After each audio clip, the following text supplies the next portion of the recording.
Intersekcionalitātes istaba ir vieta, kurā mēs apzināmies, ka visas apspiešanas formas, tāpat kā visas atbrīvošanās formas, ir savstarpēji saistītas. Tā ir vieta, kurā mēs kritiski izvaicājam, apšaubām un dekonstruējam, bet vienlaikus arī iztēlojamies iekļaujošāku un drošāku pasauli nākotnē un jau tagad. Šajā podkāstu sērijā es sarunājos ar Ro Vilcāni. Ro ir nebinārs cilvēks, kvīrs plašā nozīmē, organizācijas transformācija valdes locekle, vecāks, pedagogs un cilvēks, kurš ļoti cer uz Latviju, kurā ir vieta visām un visiem un dara šajā sakarā, ko var. Mēs sarunājamies par dzimti, nebinaritāti un dažādiem izaicinājumiem, kas latviešu valodā un Latvijas sabiedrībā pastāv saistībā ar iespējām par nebinārām identitātēm runāt, iestāties un veidot saturu, gan ikdienā, gan aktīvismu un politikas ietvarā, gan arī izglītības sistēmā. Ro stāsta par to, cik droši ir būt kvīram skolā un cik liela nozīme, jo īpaši sarežģītos laikos ir kvīru priekam. Ja jūs uzrunā intersekcionalitātes istabā dzirdamais saturs, jūs varat to atbalstīt platformā Patreon. Tur pēdējos mēnešos esmu publicējusi vairākas, manuprāt, tiešām brīnišķīgas sarunas, piemēram, saruna ar kinorežisoru Lienu Lindi vai saruna ar rakstnieci Taņu Kibermanis. Patreonā ir pieejama arī virkne citu sarunu, kā arī daži grāmatu apskati. To visu var atrast adresē patreon.com/intersekcionalitātes istaba. Tāpat podkāstu var atbalstīt ar vienreizēju ziedojumu platformā PayPal vai ar bankas pārskaitījumu. Par to vairāk informācijas varat sameklēt sērijas aprakstā un intersekcionalitātes istabas sociālo tīklu kontos. Tāpat jūs atbalstīsiet podkāstu arī vienkārši piesakojot intersekcionalitātes istabai, Spotify vai YouTube. Bet tagad klausieties sarunu ar Ro. Šoreiz mēs parunāsim par dzimti un specifiski par nebinaritāti un dažādiem ar to saistītiem aspektiem un niansēm. Sveika, Ro! Sveiki! Es ļoti priecājos un novērtēju, ka tu piekriti šajā nepārāk jaukajā laikā atnākt un parunāties podkāstā. Varbūt vispirms mēs varam mazliet pakavēties pie tāda it kā jau, varbūt mazliet savu aktualitāti nosacīti zaudējuši notikumi, bet tomēr negluži. Un proti pie tā, ka oktobra beigās Latvijas parlaments pieņēma lēmumu, ka Latvijai vajadzētu izstāties no Stambulas konvencijas, un arī visa debata ap to, jo pirms šis lēmums tika pieņemts, izraisīja ļoti plašu tādu notikumu un reakciju vilni sabiedrībā, notika vairāki protesti, cilvēki par to runāja gan Latvijā, gan ārpus Latvijas, un patiesībā es redzēju pat cilvēkus, kurus es nekad neesmu redzējusi, ka viņi iet uz protestiem vai izteikt kaut kādus viedokļus par politiku, ka viņi ļoti aktīvi komentēja lietas un iesaistījās šajā diskusijā, kas man arī, protams, ļoti iepriecināja. Un pēc tam arī valsts prezidents pieņēma lēmumu tomēr šo likumprojektu par laimīgi neizsludināt, un tad Saeima attiecīgi pēc pāris dienām izlēma, ka galīgo lēmumu par to, tad vai mēs paliekam Stambulas konvencijā vai nē, pieņems nākamā Saeima, tad pēc nākamajām Saeimas vēlēšanām, kas no vienas puses ir milzīgs atvieglojums, bet no otras puses tas, protams, nozīmē to, ka šī diskusija turpināsies vēl vismaz nākamā gada garumā. Un tā kā vispār šai idejai, ka mēs varētu izstāties no Stambulas konvencijas lielā mērā pamatā, tomēr ir transfobiski argumenti. Es gribēju tev pajautāt, kāda bija tava sajūta, varbūt vispār vērojot to, kas notiek publiskajā telpā, un arī, varbūt klausoties tieši otras puses argumentācijā, proti, kas tad cilvēkos, kuri aktīvi iestājas par to, ka mums noteikti ir jāpaliek Stambulas konvencijas dalībvalstī, vai tie argumenti bija pietiekami transkopienu iekļaujoši un vērā ņemoši, un varbūt vispār kādu tas atstāja kaut kādu nospiedumu uz visu šo diskusiju. Varbūt tieši atvērās kaut kāda telpa, kas ļāva, sabiedrību vairāk par to informēt vai kaut kā to vēlreiz aktualizēt. Es nezinu, kādas ir tavas sajūtas par šo, kā tas ir ietekmējis šo diskursu. Patiesībā tas ir diezgan ietilpīgs jautājums un diezgan arī daudzšķautņainas sajūta šajā sakarā, jo droši vien tas arī visā kopumā būs šī gada emocionālākā tēma. Es gribētos cerēt, ka šogad vairs nekas tik ekstravagants nenotiks un ne par ko tik ļoti spēcīgi nebūs jājūtas. Bet, jebkurā gadījumā jau sākot ar pašu sākuma ideju par to, ka varētu no Stambulas konvencijas izstāties, kas nāca burtiski nedēļu pēc citiem drausmīgiem likumprojektiem, kas savukārt nāca nedēļu pēc citiem drausmīgiem likumprojektiem. Bija kaut kāda ļoti liela bezcerības sajūta, jo likās, ka skatoties uz citu valstu pieredzi, kur, teiksim, tiek izspēlēta tā transskārts tādā nozīmē, ka mēģinājumos kaut kādās lietās un problēmās vainot transpersonas, tādās lietās, kurās transpersonas kā kopiena nekādā veidā nav vainojams. Un vienkārši skatoties uz to citu valstu pieredzi, bija ļoti bezcerīga sajūta, jo likās, ka tagad viss būs ļoti, ļoti slikti jebkurā gadījumā. Un pirmajā brīdī tajā argumentu vētrā, kas izcēlās, arī bija tāda sajūta, kur gan tie, kas it kā ir par, gan tie, kas it kā ir pret konvenciju, zināmā mērā runā par vienu un to pašu. Tādā nozīmē, ka pieņemsim visi galvenie tās un tie, kas sekoja notikumiem, droši vien atcerās, bet mēs saprotam, ka A, ne visi sekoja, un B, laika mainās un aktualitātes mainās un varbūt ir arī šis un tas aizmirsies. Bet, bija drusciņi tāda sajūta, ka galvenie sākotnēji argumenti, lai pārliecinātu otru pusi, ka mums vajadzētu palikt Stambulas konvencijā, bija saistīta ar mēģinājumiem pierādīt, ka Stambulas konvencija nekādā veidā neskar transpersonu tiesības. Nevis tādā nozīmē, ka tur nav runāts par transpersonām, bet ka, apmēram tādā griezumā, ka no Dieva puses kādas te transpersonas, mēs taču arī būtu droši vien, tad, ja tas būtu par transpersonām, tad, protams, drausmīgi, bet tas nav. Jā, man arī likās, ka šis ir ļoti klātesošs un es nebiju sajūsmā par to. Bet vispār iztēloties, kā transkopiena jutās šo te piedzīvojumu. Jā, tas bija, tās pirmās nedēļas līdz pirmajam Stambulas protestam argumentācijas, bija pat vienkārši sāpīgi lasīt. Tādā ziņā, ka sanāk, ka no vienas puses gribas sekot notikumu attīstībai, ja notiek kaut kas tik ļoti nopietnas, un no otras puses tas ir vienkārši šausminoši, tāpēc, ka sanāk, ka tieši tas arī sanāk.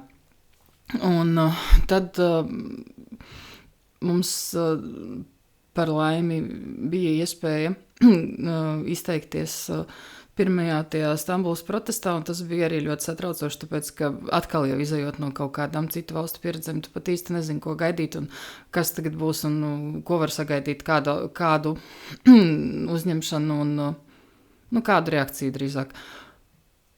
Jo atkal jau tā diskusija pirms tam bija tiešām ļoti specifiska, un tur tik tiešām bija ļoti daudz vietas fantāzijai par to, ko tie cilvēki varētu savā prātā domāt, arī tie, kas it kā atbalsta Stambulas konvenciju.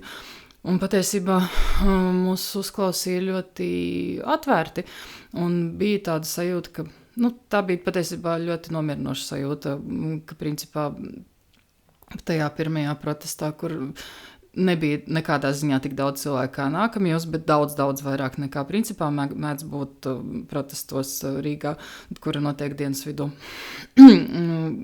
Teiksim, mēs no pirmā protesta aizgājām ar sajūtu par to, ka varbūt viss arī patiesībā nav tik slikti un teiksim, visādā ziņā nekādu transfobiju tur mēs, teiksim, nesjūtām. Un Nākamie protesti un tālākā notikumu gaita lielā mērā pat gluži pretēji atnes kaut kādu sajūtu par to, ka mēs arī piedaram Latvijai daudz lielākā mērā nekā man piemēram, būtu bijusi sajūta gadiem. Jo visi tie lielie masu pasākumi, kas Latvijā notiek, viņi parasti ir viņi veidojas ap kaut kādiem notikumiem vai kaut kādām parādībām, kurās mēs, protams, drīkstam būt klātesoši tādā nozīmē, ka neviens mums nav aizliedzis tur nākt, un nav mums it kā tāda veida segregācijas, bet labākajam, lai mēs tur būtu tomēr kaut kādā neuzkrītošā kapacitātē. Mēs... ja mēs drīkstam tur atrasties, ja mēs nevienam īpaši nekrītam acīs, tas ir A un B. Un B, tas, ka nav īsti skaidrs līdz galam, kas ir tā, pieņemsim, svinīgā ideja. Piemēram, tur, es nezinu, dziesmu svētkos, kad cilvēki runā par kaut kādām ļoti lielām tautas vērtībām un tautas sajūtām, un tur, es nezinu, tautu kā kopumu, un nav īsti skaidrs, vai viņi šajā brīdī domā arī par mums. Es nedomāju, ka viņiem būtu personīgi jādomā par mums, bet vienkārši vai tajā aprakstā principā ir iekļauta kaut kāda kvīri, un vai viņi kaut vai teorētiski viņu priekšstatos par to, kas ir tauta, ietilpst, un vai tajā brīdī, kur, pieņemsim, fiziski vajadzētu novilkt kaut kādu līniju, šī ir mana tauta un šī nav mana tauta, mēs, kurā pusē mēs izrādītos. Un tajos nākamajos 2 lielajos protestos, faktiski tiešām pirmo reizi, es nezinu, cik ļoti ilgā laikā es dabūju tādu grandiozu sajūtu par to, ka mēs noteikti esam tauta. Ka, pieņemsim, ir ļoti daudz cilvēku, kuru tautas definīcijā mēs noteikti ietilpstam un ka mēs piedaram un mēs varam... mēs varam izvēlēties būt redzami, un tas būs ok. Man ir īstenībā ļoti priecīgi dzirdēt, ka tāda ir bijusi arī sajūta no iekšpuses, jo man arī, vērojot no malas, neesot daļai no transkopienas, bija arī tā sajūta pirms pirmā protesta vispār tāda ļoti, ka šis ir mazliet šeidī, kāda argumenta tiek izmantot, un ka šis ir tikai par sievietēm, jā, tas ir par sievietēm, bet, patiesībā man liekas, ka Stambulas konvencijas lielākais uzsvars ir uz pasargāšanu no vardarbības bez diskriminācijas, nekādu, nediskriminējot pēc nekādiem sociāliem faktoriem, vai vispār nekādiem faktoriem, bet tad, ejot uz protestiem, man īstenībā mazinājās tā sajūta. Jā, arī tieši tāpēc, ka vienā no protestiem tur runāja, un tāpēc, ka bija karogi, un bija redzams, ka kopiena tur ir pārstāvēta, un jā, tad tas kaut kā radīja tādu lielāku drošības sajūtu, ka varbūt šis nav tikai kaut kāds ejam drošāko taciņu, lai tikai mēs panāktu to vēlamo rezultātu, bet to mēs esam gatavi darīt par jebkādu cenu, jo tas ir kaut kas tāds, par ko es vispār daudz domāju, kas man, liekas, ka satraucoši, ja cilvēki nolēma tā rīkoties. Un tā kā varbūt kaut kādā ziņā ir forši dzirdēt, ka tāda bija arī tā sajūta. Man arī tad, kad es kaut kad varbūt relatīvi nesen tikai noformulēju, kāpēc es nevaru īsti kaut kā, es nezinu, pieslēgties dziesmu svētkiem vai līdzīgā, kaut kā sajūta līmenī līdzīgiem notikumiem, jo nevis varbūt tāpēc, ka man tas kaut kā neinteresē specifiski, bet jo man ir tieši šī sajūta tevis pieminētā, ka es nezinu, vai tad, kad mēs runājam par tām, par mums un par mūsu tām kopīgajām vērtībām, vai es arī tur skaitos, un man ir liels aizdoms, ka nē, vismaz daudz cilvēku acīs, un tad jā, ir forši redzēt, ka notiek pasākumi, kur tiek skaidri parādīts, ka nē, tomēr vismaz kaut kādā daļā sabiedrības arī kvīru kopiena ir iekļauta un arī cits marginalizētas grupas, cerams. Bet, ja tev būtu jāspekulē, kā tev šķiet, kādas vispār varētu būt sekas uz kvīru un transkopienu, ja mēs izstātos no Stambulas konvencijas, cerams, ka tas nekad nenotiks un ka tas tiešām ir tā kā spekulatīvi. Bet... Atkal jau tik tiešām var tikai fantazēt, bet es domāju, ka pieņemsim, ja teiksim, izmantojot tos argumentus, kas bija izmantoti atcelšanai, izdotos paveikt kaut ko tik lielu, tad tādā gadījumā ir tiešām var tikai minēt, kādas mazas lietiņas varētu un arī lielas. Vienkārši, ja tie ļoti pieticīgie un ārkārtīgi dīvainie un ārkārtīgi neloģiskie argumenti būtu nostrādājuši un ar šo ar to, teiksim, pietiktu, lai paveiktu kaut ko tik grandiozu, tad, faktiski tālāk jau var jebko, vai ne? Un, attiecīgi, ja ir pietiekoši, ja ideja par to, ka, pieņemsim, bērni varētu nejauši uzzināt kaut ko par kvīriem, vai, teiksim, labi, bērni varētu nejauši kaut ko uzzināt par transpersonām, būtu pietiekami, lai atceltu aizsardzību ļoti lielai sabiedrības daļai, tad tādā gadījumā, tad faktiski tas būtu likuma līmenī noformulēts, ka mēs esam kaut kas nepieklājīgs. Tādā ziņā, ka visi tie pastāvīgie mēģinājumi kaut kādā veidā sasaistīt transpieredzes un transidentitātes ar likumību vai vispār jebkādas kvīru pieredzes un kvīru identitātes ar likumību būtu vainagojušās ar, graujošu uzvaru un tālāk patiesībā viss no tā izrietošais, vai ne? Jo tad tiešām faktiski likuma ietvaros mēs būtu kaut kas netikumīgs un es domāju, ka patiesībā tas pavērta durvis ļoti daudzām pārsteidzošām iespējām, kuras negribas pat iztēloties, godīgi sakot. Droši vien, jā, ka tad, jo it kā jau šķita, ka visi šie argumenti ir pilnīgi neracionāli un apgāžami, bet tad droši vien tas vilciens kaut kā būtu sācies, ka mēs varam vienkārši izmantot kaut kādus, es klausījos sarunu ar tevi podkāstā raidījums, un man likās, ka tu ļoti precīzi to biji formulējusi, ka tā ir, tad, kad mēs izvēlamies, piemēram, ticēt tādiem cilvēkiem, kā Nils, gan arī pateicu Nils Ušukovs, Nils Saks, ka tas ir ticības jautājums, jo tur nav argumentu, un šos argumentus, par to, ka pusauģiem un bērniem būtu viegli pieejami pubertātes bloķētāji, ka tas ir viegli pārbaudāms, ka tā nav taisnība un ka tas nav iespējams. Un arī, tu tur arī, man liekas, lieliski raksturoja Latvijas medicīnas sistēmu, ka par pieaugušajiem, ka katrs kaut kāds sarežģīts es nezinu, ja ir nepieciešams iegūt diagnozi, kas prasa kaut kādus vairākus komplicētus soļus, tas prasa augstu līmeņa plānošanas un organizācijas spējas, ko ne visi pieaugušie spēj, kur vēl bērni, kur vēl tas, ka bērni nemaz nevar sev pārstāvēt līdz 18 gadu vecumam, it kā var šos faktus izdomāt 5 minūtēs, bet acīm redzot ir sabiedrības daļa, kam kaut kā, kas spēj pavilkties un ka tur varbūt ir kaut kāds, es nezinu, dopamīns smadzenēs, vai tur varētu daudz skaidrot kaut kādas spekulatīvas teorijas, kāpēc cilvēki izvēlas ticēt šādām lietām, jo viņas it kā šķiet viegli pārbaudāmas, bet tas ir kaut kāds. Jā, ticības jautājums ir, man liekas, ļoti precīzi raksturojums šim. Bet tas ir absolūti ticības jautājums. Vienīgais, kas, pieņemsim, man personīgi rada zināma neizpratni. Man ir zināmas šaubas par to, vai tie cilvēki, kas bīda šos likuma projektus, patiesībā tam tic. Tādā ziņā tas, ka viņu elektorāts uzkrītoši tic, ir pierādījies.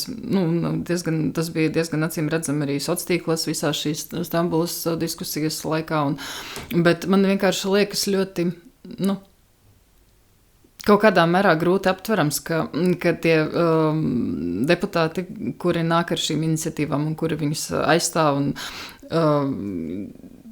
ka viņi pa īstam tam tic.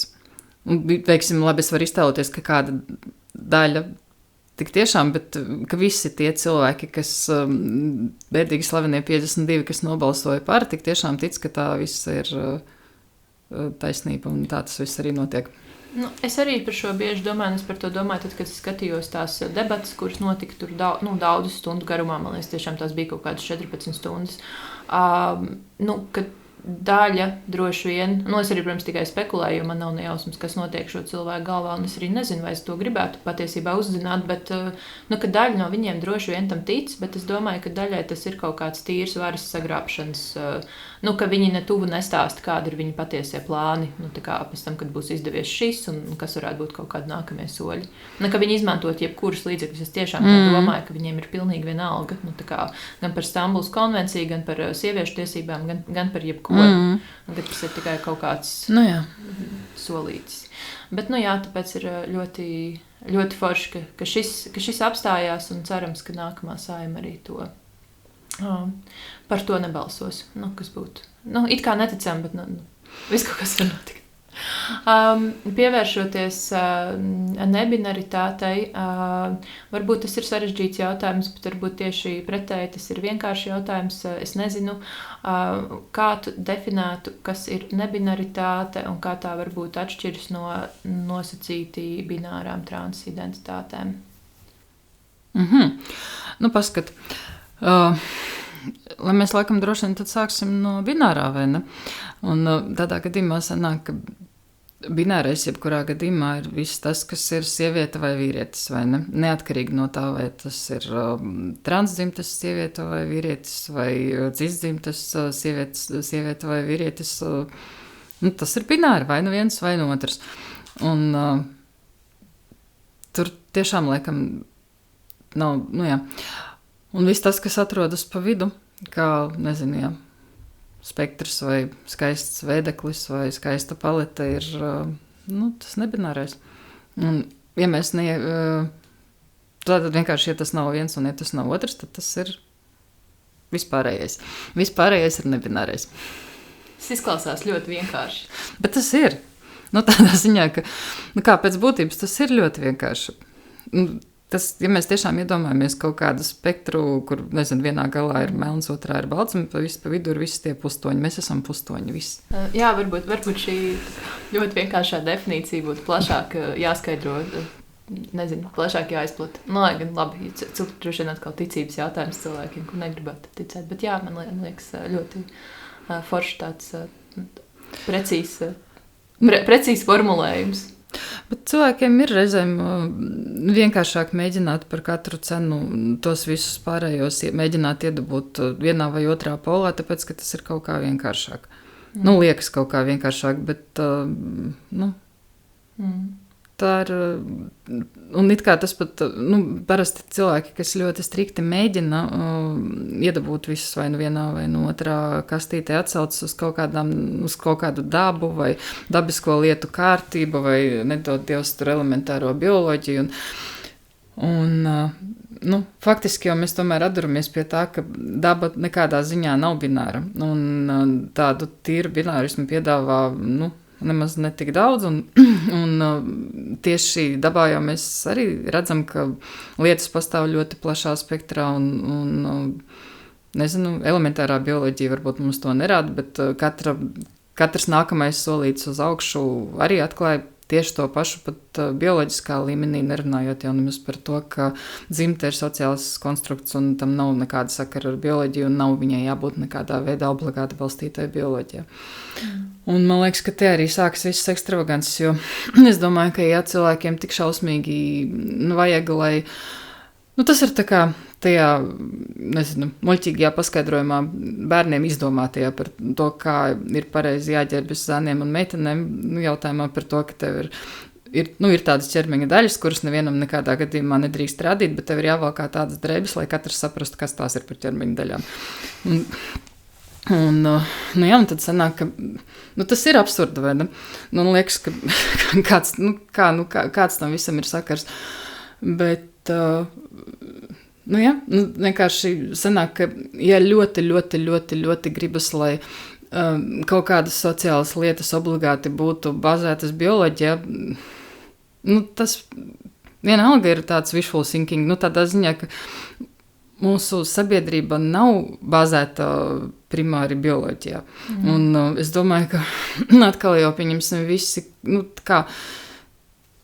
tāpēc jau tā arī ir sabiedrība, un viņa nav būvēta obligāti uz kaut kādiem, nezinu, negraujami bioloģiskiem pamatiem, un tāpēc, piemēram, mēs mēdzam audzināt svešus bērnus, kurus mēs neesam bioloģiski piedzemdējuši, un tāpēc mēs mēdzam rūpēties par cilvēkiem, kas nav mums nekādi bioloģiski radinieki, un neviens mums nevar tur piespiest par viņiem rūpēties, un tāpēc mēs darām. Rakstīts, ka tā nevajag darīt. Es vienkārši par to, ka man liekas ļoti smieklīgs mēģinājums kaut kādas sociālas lietas padarīt bioloģiskas vai pamatot ar to, ka ja tas ir bioloģiski, tad mēs to daram, un ja tas nav bioloģiski, tad mēs to nedaram.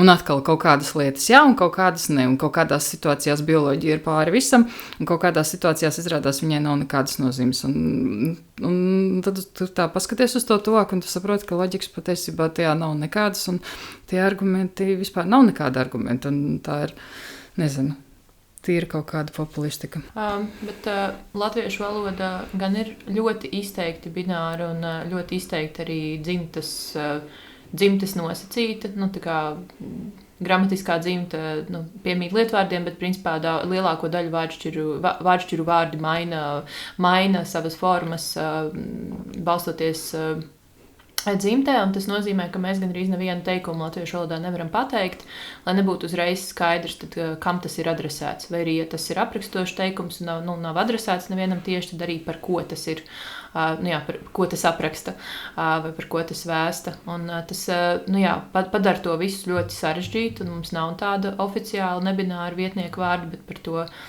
notiek visādas diskusijas dažādos līmeņos, gan kopienas ietveros, gan arī publiskajā telpā, arī dažādos segmentos, nosauksim viņus tā, piemēram, man liekas, tas bija pagājušā gada pavasarī iznāca iekļaujošas valodas ceļvedis, ko bija veidojusi valodniece Aiga Veckalne, kur viņa bija piedāvājusi vairākus iespējamus variantus, un kas arī varēja uzsākt diskusiju par šo, bet tad, piemēram, Valsts valodas centrs uz to ļoti naidpilni rēģēja, un kas arī parādīja, ka tomēr tā vismaz kaut kāda institūcija līmenī pretestība ir diezgan liela, un tad par šiem valodas jautājumiem arī Mailo Mēnes savā brīnišķīgajā podkāstā Dzimtas Rosels runā, gan tieši piedāvājot gan iespējams vietnieku vārdus, gan vispār arī ar dzimtas saistītiem jautājumiem dažādu jēdzienu un terminu potenciālus latviskojums vai atveidojums latviešu valodā, un arī citi par to, dažādi autori par to ir publiskajā telpā rakstījuši, runājuši, bet jā, tā pretestība šķiet ir salīdzinoši liela aizvien, kas man liekas ļoti dīvaini, neloģiski un nenormāli, ņemot vērā to, ka valodai būtu jākalpo cilvēkiem un cilvēku vajadzībām, nevis otrādi.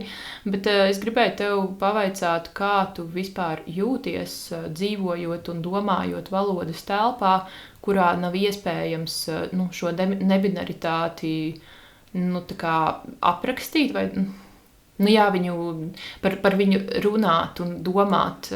Es saprotu, ka tu izmanto latviešu valodā vietnieku vārdu viņa, bet vai tu gribētu citu vietnieku vārdu, un vai tev liekas, tad tur divi jautājumi īstenībā. Viens ir par to sajūtu, vai tas tev, piemēram, ir traucējis kaut kā varbūt pat nonākt līdz tai nebinaritātei un apziņai par to, tas tā nebinaritātes neesamība valodā, vai tas ir kaut kāds tāds traucējošs faktors vispār par šo, tu ko konceptualizēt un par to domāt. Tas ir viena jautājuma daļa, un otra jautājuma daļa ir tieši par vietnieku vārdiem, vai tev kādi no piedāvātajiem potenciālajiem nebināras dzimtas vietnieku vārdiem, piemēram, viņi vai Tenan ir otrs, kas man nāk prātā, bet ir vēl višs un vēl tur ir virkne. Vai tev kāds no tiem šķiet tāds, kas tev varētu derēt, vai tev ir sajūta, ka jāturpina meklēt un neviens no šiem nav īstais? Jā. Te man ir pirmajā jautājumā, es varētu teikt, ka, protams, tas ir ārkārtīgi apgrūtinoši un visā kopumā tas, protams, ka ir nepatīkami un salīdzinoši, es saprotu, ka, pieņemsim, sliktāka sajūta, kā tad, kad par mani saka viņa, ir tikai tad, ja par mani saka viņš. Un tas nozīmē, ka mēs izejam no mazākā ļaunuma, bet neviens ne otrs patiesībā nav forši. Un jā, latviešu valodā runāt par sevi, pieņemsim, ir jau arī tas piedāvājums atteikties no vietnieku vārdiem vispār šajā situācijā un vienkārši lietot tikai vārdu. Bet jā, tas arī neko nelīdz, tāpēc, ka patiesībā tik tiešām genderizēti ir arī vispārējais. Un mēģinot runāt, izvairoties no sevis nosaukšanas jebkādā dzimtē, sanāk, ka valoda ļoti noplicinās un sanāk, ka patiesībā tev ir jārunā tādā gadījumā ļoti nabadzīgā valodā, tu nevari lietot nekādas saliktās darbības vārdu formas un, sanāk, ka faktiski teiktā jēga, lielā mērā zod, jo man ir jāsaka, es biju un es nevaru teikt, es esmu bijusi. Kā piemērs. Un arī visu laiku ir noteikti tāds darbs, lai tu formulētu tos teikumus šajā bezdzimtas. Es domāju, ka to var uztrenēt. Es domāju, ka pieņemsim, ja tā ir kā pastāvīga vajadzība, vai ne? Tieši tādā pašā veidā, kā ja mēs iztēlojamies, ka pieņemsim, mūsu tuvinieks veids dzimtas pārēju, un mēs kaut kādu laiku ļoti pieķonējam savus smadzenes tam, lai runātu pareizā un patīkamā un atbilstošā veidā. Tas arī droši vien nāk ar pretestību, un visu laiku ir jādomā līdz kādu laiku, ko es tagad pateicu, un vai tas ir pareizi, un kā man tagad veidot to nākamo teikumu, lai nejauši kaut ko nepateiktu. Ne tā. Un es domāju, ka par sevi un nelietot nekādus dzimti apzīmējošus vārdus tieši tāpat, vienkārši prasītu kaut kādu teiksim, tas prasītu laiku, bet laiku un darbu, teiksim, bet tas rezultātā neatnestu tās pašas iespējas. Tādā ziņā, ka to noteikti var izdarīt, un kaut kādu laiku līdz es sapratu, cik ļoti nožēlojams ir tas rezultāts. Es arī pūlējos pēc iespējas tajās situācijās, kur tas ir iespējams iztikt bez. Bet, es vienkārši kaut kādā brīdī sapratu, ka tas nav tā darba vērts, tāpēc, ka vairāk izklausās it kā, nezinu, runā cilvēks, kurš nezina pārāk daudz vārdus un negribētos izklausīties ebliski, bet vienkārši liekas, ka, ja es varu pateikt labāk, tad man ir nepatīkami runāt daudz sliktāk. Jā. Bet, ja mēs, un attiecīgi, jā, protams, pieņemsim tajās situācijās, kur var, piemēram, angliski nesaukt nebūt nekam un būt vienkārši bez nekādas dzimtas, tas ir ļoti baudām, un tā ir, katra tāda veida komunikācija ir ļoti laimīga un ļoti, tā ir vienkārši ļoti laba un pareiza sajūta. Bet, latviešu valodā tā nevar izdarīt, un galvenais, ka mēs dzīvojam divkopienu sabiedrībā, kur tīri teorētiski daudzās situācijās, varētu pamēģināt kā analoģiskā veidā padzīvot krieviski, jo krievu valodā savukārt šāda iespēja ir. Bet, diemžēl, viņa arī ir uzurpēta citiem nolūkiem. Un, kā man savulaik paskaidroja, neviens krievvalodīgais mani neuzrunās aņī, tāpēc, ka tas atkal nes pavisam citu konotāciju, un tas vispār nenozīmē. Tas nenolasās tā. Lūdzu tiem, kuri ir krievu valodu nezinošie, man ieskaitot, tas ir tā kā tas? Nē, tas ir viņi, bet vienkārši sanāk tā, ka viņiem, kā latviski ir viņi un viņas. Un krieviski aņī nozīmē gan viņa, gan viņas. Okay. Un attiecīgi, tāpat kā zei. Un attiecīgi, un turklāt vēsturiski tas ir izmantots kā vienskaitlī, bet tas vēsturiskais izmantojums ir ļoti specifisks un pilnīgi ne tāds kā angļu valodā. Okay. Respektīvi, angļu valodā tas ir izmantots, lai apzīmētu cilvēku, par kura dzimta tu nezini, vai kur tam šobrīd nav nekādas nozīmes. Tad krievu valodā tas ir izmantots vēsturiski, lai runātu par cilvēkiem, kas ir daudz augstāki rangā. Un attiecīgi sanāk, ka šāda iespēja, sanāk tā, ka tā konotācija ir pavisam citādāk, un cilvēki, protams, ka to nelietos, jo attiecīgi tādā gadījumā viņi it kā runā par mani kā par, es nezinu, hercogu, un tas būtu reāli dīvaini. Jā. Bet atgriežoties pie latviešu valodā piedāvātajiem risinājumiem, pamēģinot tīri teorētiski un tādā spēles līmenī, man Tenan likās pietiekoši simpātiski un visādā ziņā tas nelikās iekšēji nepareizi.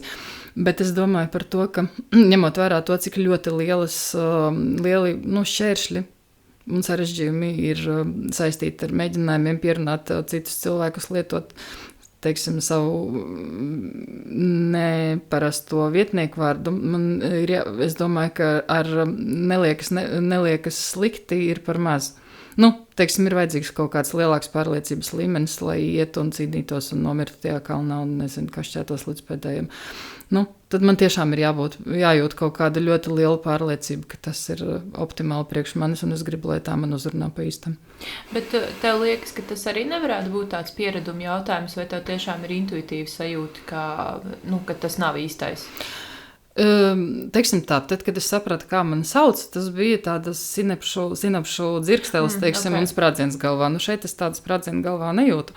Un varbūt, ka es par daudz gribu no vietnieku vārda, jo vietnieku vārds tomēr nav vārds. Bet, teiksim tā, ja es varu iztēloties, kā es varu itin viegli dzīvot bez tā, es nevaru iztēloties, kā es varētu pilnā nopietnībā pavisam atteikties no sava vārda par labu iepriekšējiem. Un ņemot vērā, cik kopumā ļoti slikti gāja ar vārdu un grūti, es domāju, ka nākamreiz uzsākot šādu batāliju, es gribētu vairāk pārliecības. Bet tas ir tas, ko es tiešām gribu. Man Tenana specifiski interesē, tāpēc, ka, protams, tas nav tā kā man personiski svarīgi, jo tas nav vietnieku vārds, kas man būtu jālieto attiecībā uz sevi, bet es to šobrīd lietoju kā risinājumu, ja man sanāk, kaut ko tulkot vai runāt par, tā kā latviskot kādu nebināru cilvēku vārdu, kas ir, tā kā, piemēram, oriģināla angļu valodā, un tad es izvēlos šo variantu, bet es arī atceros, ka man bija vienā pasākumā jānolasa, tā kā, kādus tulkojumus lasīs autori, kurus šobrīd piesaku, un tad es lietoju, tā kā viņi grasījās lasīt, nebināra, nezinu arī, kā to tagad noformulēt, Jā, bet es biju, sev uzrakstījusi, kā man tagad būs tas, un tas jutās arī tik ļoti kaut kā, neierasti un jocīgi, bet es arī sev teicu, ka tas droši vien jūtas neierasti un jocīgi, tāpēc, ka vienkārši es to lietoju pirmo reizi, un es publiski to lietoju pirmo reizi, tā kā stāvot pie mikrofona, un tad tas ir liels satraukums, vai es kaut ko nepateikšu nepareizi, bet jā, tāpēc es jautāju, vai tur nevarētu būt kaut kāds, ka tas vienkārši izklausās dīvaini. Es ļoti labprāt to lietotu jebkuram citam cilvēkam, kurš gribētu. Tādā ziņā, ka ja cilvēks man informētu, ka tāds ir izvēlētais vietnieku vārds, pieņemamais, teiksim, vietnieku vārds, tad es domāju, ka, es neapšaubām, protams, ka darīt visu, lai viņu iedzīvinātu sev un apkārtējiem, bet man ir grūti viņu attiecināt uz sevi, tādā pilnā nopietnībā. Es nedomāju, ka tā ir slikta versija, un es domāju, ka, protams, ka teiksim, ieradumam ir ļoti liels spēks, un treniņš nes brīnumus, bet jā, es nejūtu gatavību iet par šo, cīnīties sevis dēļ. Jo man personīgi to tik ļoti nevajag, bet... Varbūt nāks cits vietnieku vārds, cerams. Jā, es ļoti ceru. Varbūt tu vari īsi pastāstīt, kā tu atradi savu vārdu? Tas būs ļoti īsi. Var arī gari. Ja šis tev nebija brīdinājums, ka es tev par šo jau tāpēc... Nē, paskat. Man vienkārši ir ļoti, teiksim, mans dokumentu vārds ir ļoti neattiecināms, un es tā nekad nejūtos, un patiesībā cilvēki, kas mani dzīves garumā ir pazinuši un ir bijuši kaut kādās plus mīnus tuvās attiecībās, to vārdu arī nekad nav lietojuši, tāpēc, ka man tā nesauc, un tas ir skaidrs katram. Teiksim, versijas, ko tajā vietā lietot, ir bijušas ļoti dažādas, bet jebkurā gadījumā nekā tāda, kas, es nekad nedomāju, ka es varētu vienkārši, pieņemsim, nomainīt vārdu oficiāli, es nezinu, es par to kaut kā, tas man nebija nācis prātā. Un tad es sāku domāt par to, ka to taču var izdarīt, un visu, ko man vajadzētu šajā situācijā, ir atrast atbilstošu vārdu, un tad es viņu vakatēju, un tad es lasīju, kāda ir noteikuma, un tad es katru dienu skatījos paplašināt to personu vārdu kalendāru, meklējot, vai tur nebūs kaut kas man derīgs, un tur viss bija ļoti dīvains, un es ļoti priecāšos, ja citi cilvēki sev tur visu kaut ko atradīs, bet man tas tā nenostrādāja, un tad es domāju, ka tas, protams, ir ļoti bēdīgi, bet gan jau. Un tad es savu vārdu nejauši izdzirdēju par radio. Un tā bija vienkārši kaut kāda randoma skaņa, kur man likās, ka paga! Man liekas, ka tā man sauc. Tad man laikam tikko uzrunāja radio. Un tas bija pilnīgi, absolūti, totāli atbilstoši, neapšaubām. No pirmās sekundes es to izdzirdēju un sapratu, ka tā man laikam arī sauc. Un es domāju, tas ir ļoti labi. Es pat nedomāju, ka tik labi viss atrisināsies. Brīnišķīgi. Jā. Un citi pierada ātri. Nē, nekādā ziņā, bet tas nekas, respektīvi nav jau tam tik, es domāju vienkārši, ka tam vai citi saprot, ka man tā sauc vai nesaprot, nav tik ļoti liels nozīmes, tāpēc, ka, visā kopumā tas neko nemaina. Nē, ja tu tik ļoti zini, ka tas ir tavs īstais vārds, ka tu izdzirdēji to par radio un tev bija skaidrs, tad... Protams, es ceru, ka citi sāks to respektēt, jo tas nav normāli, ka cilvēki to nedara, bet nav forši, bet jā, es varu saprast kaut kādu tā līmeņa iekšējās pārliecības sajūtu. Jā, un tad vienkārši liekas, ka viss jau ir pateikts un vairāk tur īpaši nekas, tādā ziņā, ka tur nav par ko diskutēt, tāpēc, ka tas, acīm redzot, ir pareizais vārds, bet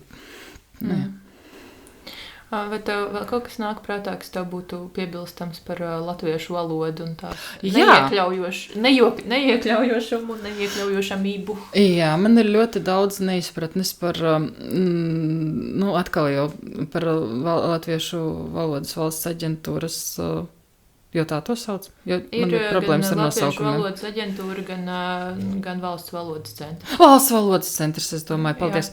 Jā. Nu, man ir ļoti liela neizpratne par visām šīm, dīvainajām. Es īsti nesaprotu patiesībā to ļoti lielo ieciklētību uz to, ka valodas saglabāšana nozīmē valodas, ka, teiksim, latviešu valodas izdzīvošana nozīmē latviešu valodas nemainība. Respektīvi, ka ja viņi iekonservētu kaut kādā, tādā veidā, kā viņi ir tagad, tad tādā gadījumā viņa būtu saglabāta. Jo es saprotu, ka valoda ir dzīva tajā gadījumā un saglabāta, attiecīgi, ja viņu lieto.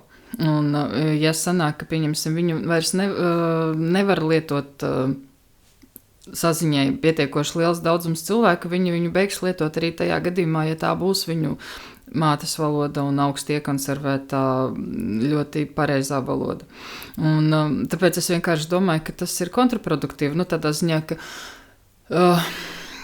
iznāk, ka viņi it kā sargā valodu no mums, lai gan it kā tai valodai būtu jākalpo arī mums cita starpā. Un, tas man liekas zināmā mērā paradoxāli, jo es vienkārši domāju par to, ka, ja, teiksim, jaunieši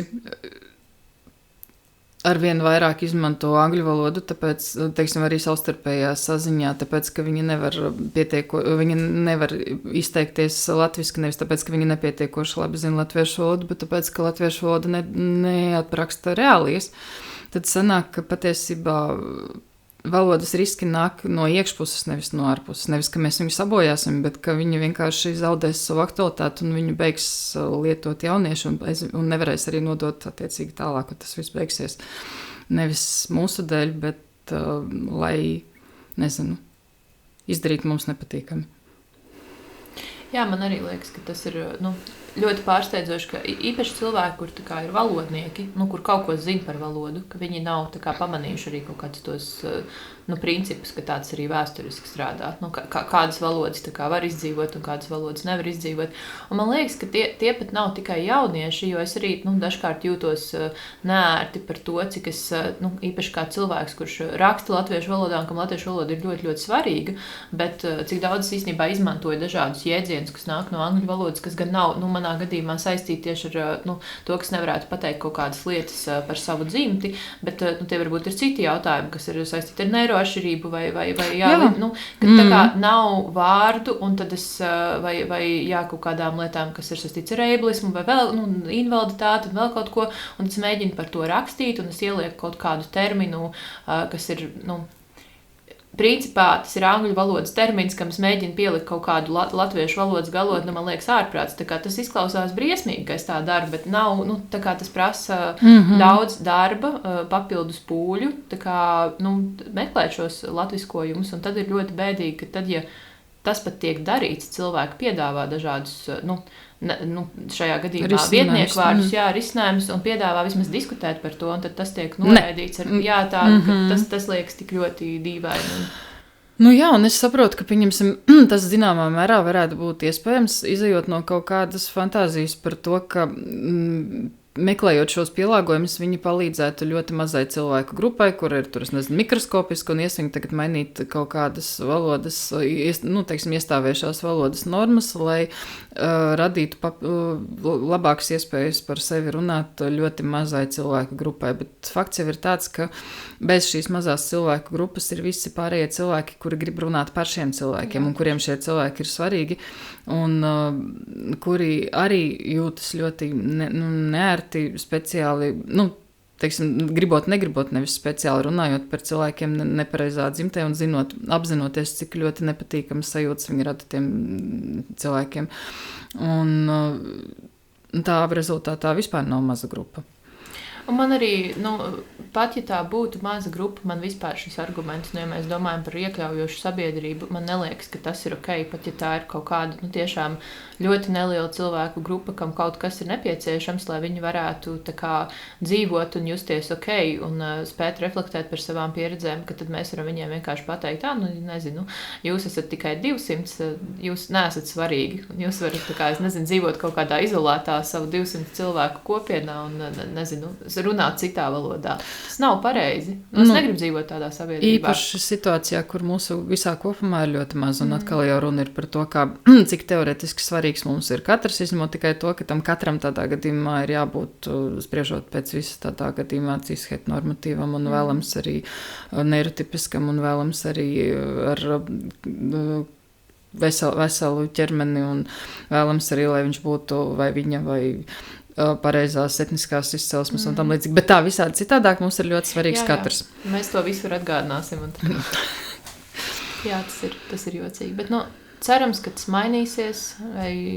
Ka cerams, ka tas kaut kā, pat ja netiks pieņemti kaut kādi, likumi tuvākajā laikā, ka varbūt vienkārši arvien vairāk cilvēku šos, piemēram, vietnieku vārdus ieviesīs praksē ikdienā, un to jau nevar kontrolēt valsts valodas centrs. Viņi var rakstīt dusmīgas relīzes un dusmīgus kaut kādus atzinumus, bet man liekas, ka īstenībā viņus arī kaut kādā tādā profesionāļu vidē uztver arvien nenopietnāk. Tā kā, jā. Arī tas, ka jebkurā gadījumā es domāju, ka, ja diskusija vispār pastāv, un viņa tagad pastāv, jo pirms tam jau patiesībā klusums ir bijis diezgan ilgs, vai ne? Un tagad salīdzinoši neilgā dažu gadu griezumā patiesībā cik daudz jau par to visu kaut kas ir izskanējis. Un pret 10 gadiem es domāju, ka patiesībā saruna jebkurā gadījumā notiek, un pagaidām tā nav ļoti produktīva saruna, bet tā ir saruna. Un sarunājoties var līdz kaut kam tikt, klusējot nevar. Tu esi daļa no organizācijas transformācija, tu esi tās valdē un tur aktīvi darbojies. Varbūt tu vari pastāstīt, ko šī organizācija dara, kādi ir tās mērķi, varbūt kādas ir kaut kādas aktualitātes, un varbūt arī, kas tieši nebināru cilvēku atbalstam tiek darīts transformācijas ietvaros. Organizācija, kā jau var norodinājās no konteksta, ir Latvijas transpersonu apvienība, un mēs mēģinām pārstāvēt Latvijas transpersonas un nebināros cilvēkus. Mūsu dibināšanas mērķi ir bijusi saistīti gan ar informatīvu darbību, gan ar kaut kādu mēģinājumiem ietekmēt, vismaz, piedalīties lēmumu pieņemšanā, kas ir saistīti ar transpersonu tiesībām un nebināro cilvēku tiesībām un ar kaut kādas kopienas radīšanu. Pastāvam mēs salīdzinoši nesen.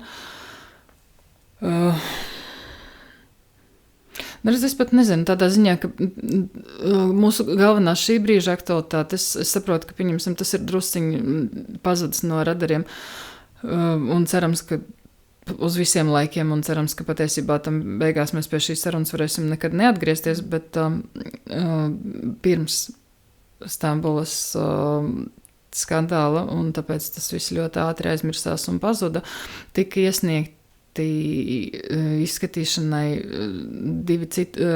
vairāk citi likumprojekti, kas bija saistīti ar ļoti tiešā veidā ar transpersonu tiesībām, un pēc tam viņi vairs nekur netika pieminēti, un neviens par viņiem nav runājis, un par viņu gaitām tālākajām zināms ir faktiski nekas, bet mēs neesam, es nedomāju, ka mēs jebkādā veidā varam tāpēc uzskatīt, ka pieņemsim, tas nekad neatgriezīsies atpakaļ, un vairāk par to neviens nekad nerunās, un attiecīgi mūsu galvenā aktualitāte ir nekādā gadījumā nepieļaut to likuma projektu īstenošanu. Un pirms tam mums bija fantāzijas par to, ka...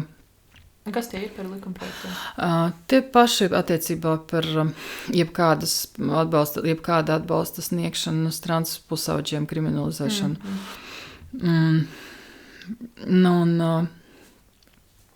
Jā, tas nepatīkamais ir... es domāju, ka patiesībā zināmā mērā tas, ka pēc tam sekoja viss skandāls ap Stambulas konvenciju, ļoti nospēlēja mums par labu. Skatīsimies, kas notiks tālāk, bet es domāju vienkārši, ka pirmajā, tad, kad tas likumprojekts tika iesniegts, un tas notika ļoti klusām patiesībā, un par to ļoti maz tika runāts. Un vēršoties pie speciālistiem un meklējot kaut kādus sev atbalsta punktus, mēs dzirdējām pārsvarā viedokli, ka tas ir nenopietni, ka tas nekad netiks pieņemts, tāpēc, ka tas ir pilnīgs plānprāts, un vienkārši tam tajā nav nekāda, tie likuma projekti ir bezjēdzīgi, viņos nav vispār nekāda saprāta elementa, un neko tik neprātīgi taču noteikti nepieņems. Bet arī izstāšanās no Stambulas konvencijas turklāt Saeimai, kur balsoja par iestāšanos, par to arī varētu teikt, tā no malas, ka tas ir pilnīgi plānprātīgi. Tieši tā, un tāpēc tieši par to es arī runāju, un tas, ka burtiski nedēļu vēlāk, tika iniciēta tā izstāšanās, un tālāk arī bija nobalsots par izstāšanos. Es domāju, ka zināmā mērā pat nospēlē mums par labu tādā nozīmē, ka es domāju, ka neviens vairs nedomā, ka tas principā nevar notikt. Tādā ziņā, ka mums no mūsu viedokļa skatoties nebija nekāda iemesla uzskatīt, ka tās nav nopietnas apdraudējums un ka tas ir vienkārši kaut kāda populistiska pļāpāšana un nekas tāds tam līdz patiesībā nenotiks, tāpēc, ka pasaules prakse liecina par pretējo. Tādā ziņā, ka tam līdzīgi likuma projekti pēdējo gadu laikā ir piedāvāti ļoti daudzās Eiropas un pasaules valstīs un pārsvarā viņi ir nostrādājuši. Un attiecīgi būtu ļoti dīvaini uzskatīt, ka visās citās vietās viņi, protams, cilvēki ir neprātīgi un deputāti ir bezatbildīgi, bet mēs visu izsvērsim kā vajag, un tad mums aprāta balss uzvarēs, un pie mums toties nekas tāds nenotiks principā.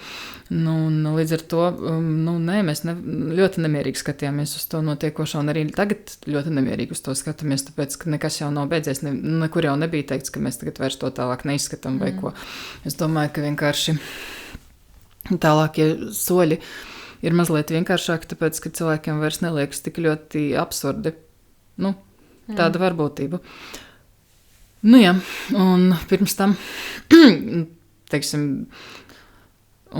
tam, es domāju, pirms ļoti dramatiskā pavērsiena transtiesību sakarā, visā pasaulē, ko mēs vērojam pēdējā gadā, jo tas droši vien arī es dzirdēju, ka pēc pēdējā gada statistikas iznāk, ka pirmo reizi pēdējo 10 gadu vēsturē ir noticis nopietnas pagrieziens atpakaļ transtiesību jautājumos visā Eiropā.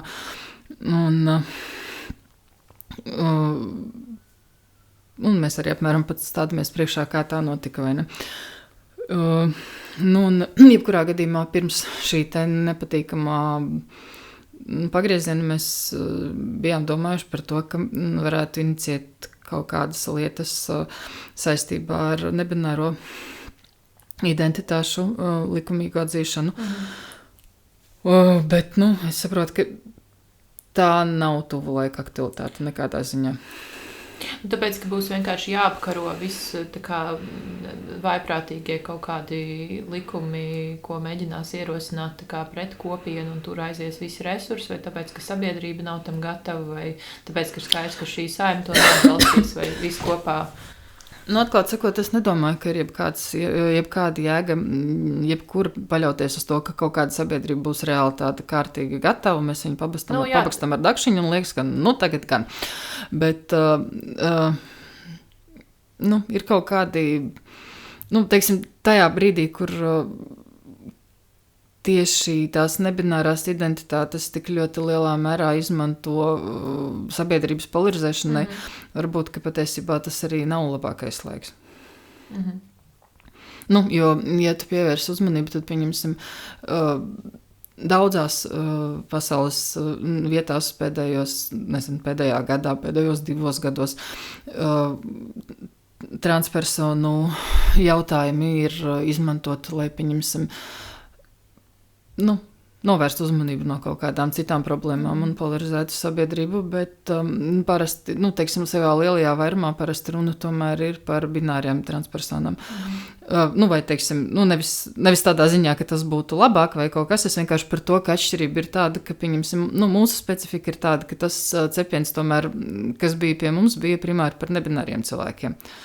Respektīvi, jautājums jau nebija par, teiksim, ņemoties ap Stambulas konvenciju par laimi. Dominējošie jautājumi nebija par laimi, par to, vai transsievietes ir sievietes, vai viņas nosēd šis lietu sargs, vai nekas tāds par laimi nenotika, vai ne? Un visa tā ņemšanās tomēr bija ap to, ka bērni varētu uzzināt par citām dzimtas identitātēm. Attiecīgi šī rosība bija specifiski ap to, ka ir kaut kādi viņu terminoloģijā runājot slimi cilvēki, kuri nevar izlemt. Bet, ja mēs dzīvotu kaut kādā citā pasaulē, vai iedomājoties, ka viss neies tikai virzienā, kļūst ar vien sliktāk un sliktāk un sliktāk, ko nozīmētu oficiāla nebināru cilvēku iekļaušana likumā, ja būtu kaut kāds likumisks regulējums, kas būtu tās lietas, kas būtu tā kā visbūtiskākās?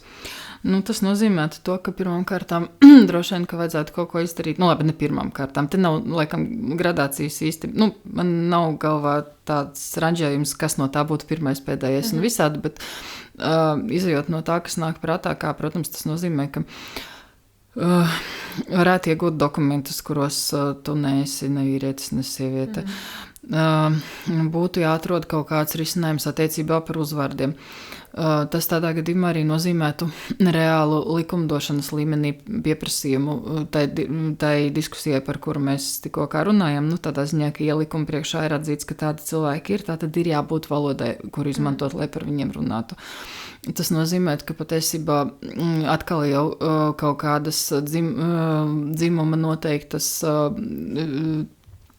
telpas, droši vien, ka būtu kaut kādā veidā, prasības attiecībā par pieejamību, droši vien, ka būtu citādāks, tādā ziņā, ka, pieņemsim, es nezinu, vai tas pievērsus uzmanību, bet, piemēram, Līvu akvaparkā pat apmeklējumu noteikumos ir rakstīts, ka cilvēkam ir jāapmeklē ģērbtuves atbilstošas savam bioloģiskiem dzimumam. Es neesmu bijusi Līvu akvaparkā kopš 4. klases. Jā, tā kā droši vien tas man arī nemudina to apmeklēt, jo gan es esmu par to domājusi, jo man vispār patīk visādas ūdens akcijas, bet... Jā, un es vienkārši par to, ka, kā paskat, ja mēs iztēlojamies, ka, piemēram, ir kaut kādi cilvēki, kuri saskaņā ar dokumentiem nav neviens, ne otrs, šajā, teiksim, binārajā skatījumā, tad iznāk, ka ir jābūt kaut kādiem pielāgojumiem attiecībā par to, kur tu mēs iesim un kur tu mēs, piemēram, ģērbsimies un tam līdzīgi. Un tas nozīmē, ka vinēt jau ne tikai mēs, bet visi tie cilvēki, kas negrib ģērbties, tur, es nezinu, šķulnī starp visiem. Un, es domāju, ka tas būtu, teiksim, tīrs vinests, un es arī domāju, ka tādā gadījumā skolas būtu spiestas izmantot kaut kādus dalījumus zēnos un meitenēs kaut kādām aktivitātēm, tāpēc, ka tas paliek bezjēdzīgi. Un, un tas būtu atkal jau izdevīgi visiem, tāpēc, ka nav, izņemot kaut kādu ierastību un omulību no tā, ka tas ir atpazīstams, neviens nav vinētājs no kaut kādas piespiedu dalījuma. Jā, noteikti arī cilvēkiem, kuri nav nebināri, bet kuri vienkārši tā kā, neatbilst kaut kādām, vai neinteresējas par kaut kādām sava dzimuma sociālajām lomām. Protams. Tieši tevis minētās tās, es pieņemu, sporta nodarbības vai piemēram. Darbu. Es nezinu, kā māca mājturību šobrīd skolā, es ceru, ka vairs negluži tā, ka meitenes tām būtu. Par laimi ne. Bet vienalga, kā paskaties, jebkurā gadījumā, varbūtība, ka pieņemsim tur priekš kaut kādām aktivitātēm bērnus dala tieši pēc kaut kāda, nezinu, ģenitāliju principa, ir ļoti augsts, un tas ir, kā piekritīs, ka tas ir ļoti dīvains princips, un tas patiesībā rada ļoti daudz sarežģījumu visiem, tāpēc, ka, jebkurā gadījumā, sanāk, ja tu visu dzīvi esi trenēts rezultātā asociēt to ar savu komandu un tos ar to ar nesavu komandu, tas jau arī veido kaut kādas specifiskas attiecības, un tas arī ir kaut kas, kas ved uz kaut kādu citu cilvēku dehumanizāciju, vai ne? Vienkārši iedomājas, ka, kas arī, man liekas, tieši dzimtas līdztiesības jautājums kaut kā sačakarē to, ka viņi varētu būt labākā stāvoklī jau no paša sākuma. Ja mēs it kā iemācāmies, kā tu esi sieviete, tā tad, nezinu, protams, ka tu saņemsi mazāk algu, ja tu mazāk var izdarīt. Tas, protams, ļoti primitīvs piemērs, bet, arī cits kaut kāds. Bet ja mēs nekādā situācijā nepieļaujam ideju par to, ka mēs bērnus tagad dalīsim tiešām pēc ģenitālijām, vai ne? Viņu attiecības savstarpēji arī veidosies citādākas. Pieņemsim, es domāju, ka Tik tiešām vienkārši iedomājies, ka, pieņemsim, ir kaut kādas pastāvīgā veidā pastāvošas, teiksim, zēnu frakcija un meiteņu frakcija, kuras liekas ļoti dabiskas, bet viņas liekas ļoti dabiskas tikai un vienīgi tāpēc, ka viņas ir, viņas arī tiek kultivētas tādā veidā un uzturētas. Ja mēs iedomājamies, ka, pieņemsim, nav nekādas skolotāju kultivētas zēnu frakcijas un skolotāju kultivētas meiteņu frakcijas, tad patiesībā cilvēkiem būtu daudz vairāk brīvības, veidot attiecības draudzīgas un, kā tā nebūtu kaut kāda pretējā nometne. Un tev būtu daudz vairāk informācijas par to, kas reāli ir kas ir tie citi cilvēki kā cilvēki. Nezinu, es vienkārši domāju, ka tas būtu tīrs vienes, bet labi, es tagad drusciņi aizrāvos pie tāda. Es domāju, ka mēs visi tā domājam. Es nezinu, visi noteikti mēs tā nedomājam. Es arī izskatās, ka nē.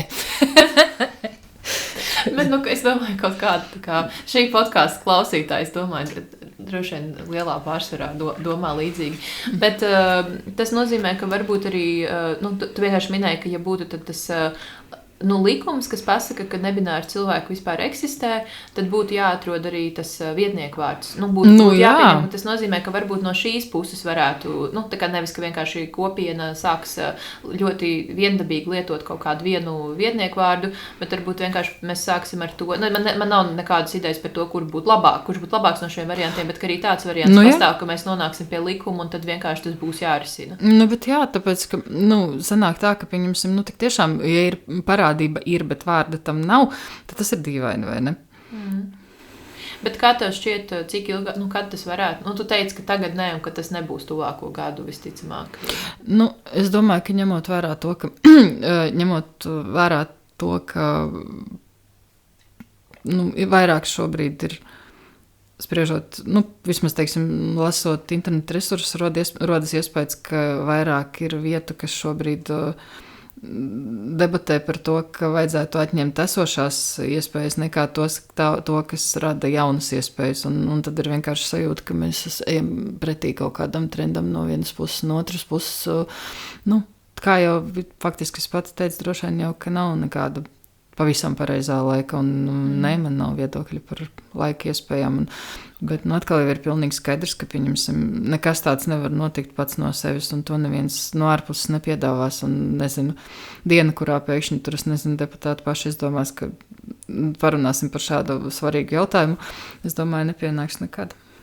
Jā, tu jau pieminēji skolu, un es arī zinu no publiski pieejamās informācijas, ka tu strādā skolā. Varbūt arī tagad to pieminēji, bet jā, es gribu tev par skolu arī pajautāt, kā tev šķiet, vai, protams, no tā, ko tikko minēji, es noprotu, ka skola nav īpaši aizvien, tur nav nekas mainījies, ka tā nav īpaši iekļaujoša vieta, bet jā, tad, vai mans varētu to formulēt tā, ka, ja man liekas, es vispār esmu man ļoti grūti vispār diskutēt par izglītības sistēmu, jo man liekas, ka tā ir briesmīga visās manās atmiņās, tā bija briesmīga visos līmeņos, bet varbūt, ka man liekas, varbūt es vienkārši man ir aizspriedumi visādi, bet, jā, vai man intuitīvā sajūta, ka izglītības sistēma šobrīd varētu nebūt pārāk iekļaujoša kvīru jauniešiem un trans jauniešiem ir pamatota, un jā, kādas varbūt vēl problēmas bez tā, ka notiek tāds strikts 100 dalījums tur eksistē, un kas varbūt ir kaut kādas lietas, ko tu redzi, ko mēs vēl varētu mainīt, nevis mēs, bet, kas varētu tā kā, ja šādi, kas varētu uzlaboties vai mainīties, lai jā, tā būtu patiešām iekļaujoša, visiem, bet, protams, ka kaut kādas marginalizētas grupas ir kā pirmās, kad tas ir aktuāli. Ir jaunieši, un tagad ir viena no tām. Paskat. Es domāju, ka skola... es gribētu teikt, ka tas viss ir ļoti tādi novecojas informācija un pilnīgi aizvakardien, un tagad jau viss ir skaisti, bet, protams, ka ne. Un es domāju, ka tā ir situācija, kur patiesībā ļoti atšķiras vide no vienas skolas uz otru. Tas ir slikti formulēts. Ja? Tā dažādās skolās iekļaujošības līmenis ir dažāds. Un arī tas, kas ir ļoti nepatīkami, ir tas, ka patiesībā cilvēks arī mainot skolu, patiesībā iegūt informāciju par to, kā tas būs īsti nevar, tāpēc, ka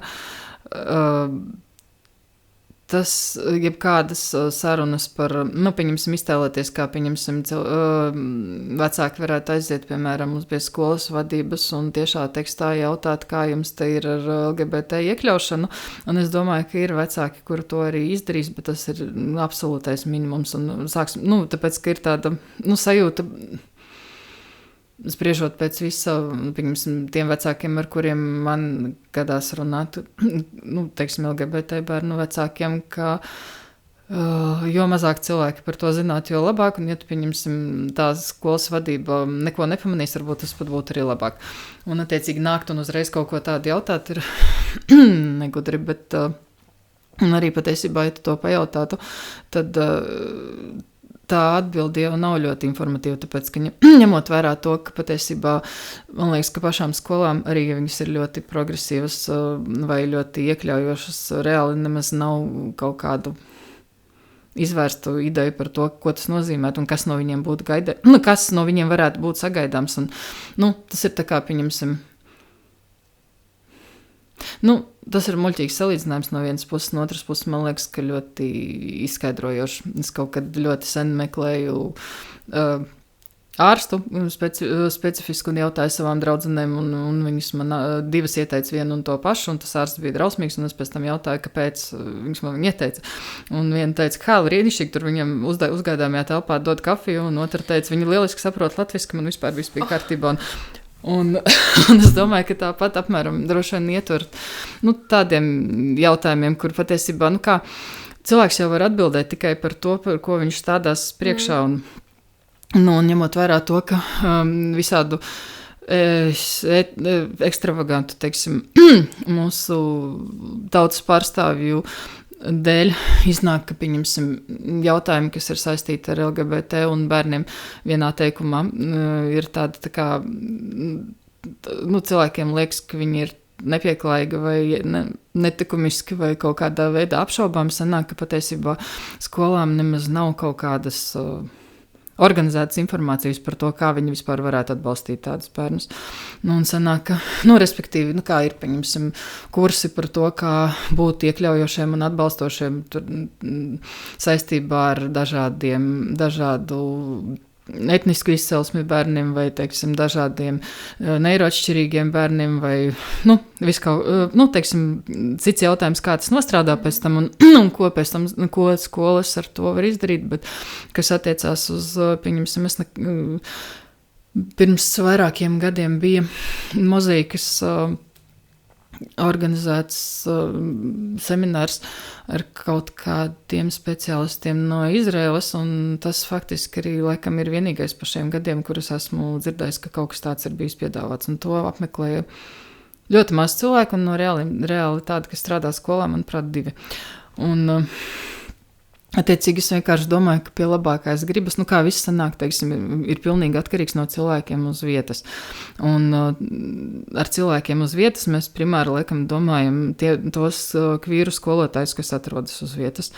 Un attiecīgi sanāk, ka pieņemsim viņi vai ir pietiekami redzami, lai tas radītu kaut kādu iekļaujošu vidi arī pārējiem. Pieņemsim, sanāk, pieņemsim, ja skolā ir pietiekama kapacitāte ar acīm redzami kvīriem skolotājiem, vai ne? Un tie skolotāji ir pietiekoši,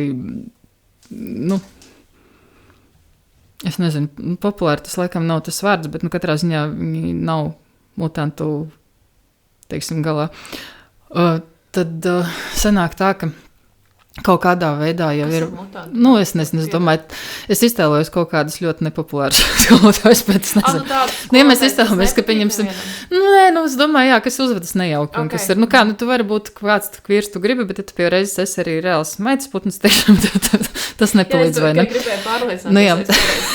Un es domāju, kā nav taču tāda noteikuma, ka visi kvīri obligāti ir ļoti jauki un ļoti laipni cilvēki vai ļoti augsti profesionāļi. Bet nav jau tā. Attiecīgi, mēs iztēlojamies, ka ir, pieņemsim, zināms daudzums ar acīm redzam kvīriem skolotājiem, kuri ir pieņemami cilvēki. Un sanāk, ka patiesībā viņi jau ir radījuši kaut kādu fonu, uz kuru var pastāvēt arī tie bērni, tāpēc, ka ir redzams, ka tu vari dzīvot, tur ir, kur staigā apkārt, un esi dzīvs, sveiks un vesels, un strādā savu darbu, un nekādā veidā tur, neslēpies ar maisu galvā, un sanāk tā, ka, pieņemsim,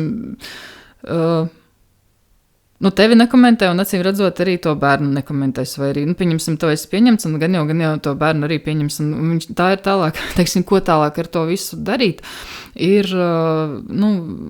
bērna visas citas drošības jautājums, vai ne, bet es domāju, ka, pieņemsim, kaut kāda minoritātes stresa noteikti paliek mazāk tajā gadījumā, ja tu neesi, tā vienīgā minoritāte vismaz, respektīvi, ja tu nedzīvo ar sajūtu, ka tu esi viens pats, teiksim, tāds skolā, vai, pieņemsim, ir kaut kāda maza slepena grupiņa, bet labāk, lai to neviens neredzētu, piemēram.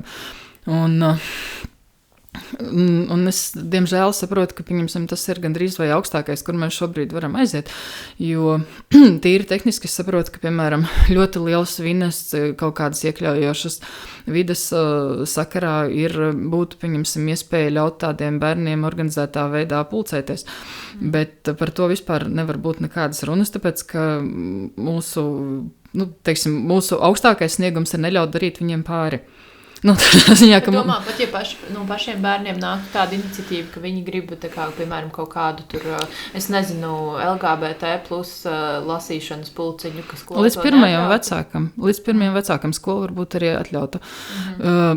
Bet atkal jau izejot no tā, ka mūsu sabiedrībā ļoti uzstājīgi visus šos jautājumus saistē ar likumību, ne vairāk, ne mazāk. Sanāk, ka vienkārši tas ir, kā cilvēkiem patīk domāt, ka tas ir kaut kas par seksu. Un attiecīgi sanāk, ka, pieņemsim, tajā viņu, teiksim, naratīvā ietilpst doma par to, ka, tas jau ir tieši tāpat kā ar to vēl pirmo likuma projektu par aizliegumu nepilngadīgām personām apmeklēt jebkādas LGBT pasākumus. Kur tu iztēlojies savā prātā, ka kas ir saistīts ar LGBT, ir faktiski pornogrāfija. Un šajā pasaules redzējumā sanāk, ka, pieņemsim, ja bērni gribētu pulcēties pēc šādas pazīmes un, teiksim, jālasīt grāmatas vai apspriest kaut kādas aktualitātes vai apspriest savas problēmas vienojošās un tam līdzīgi.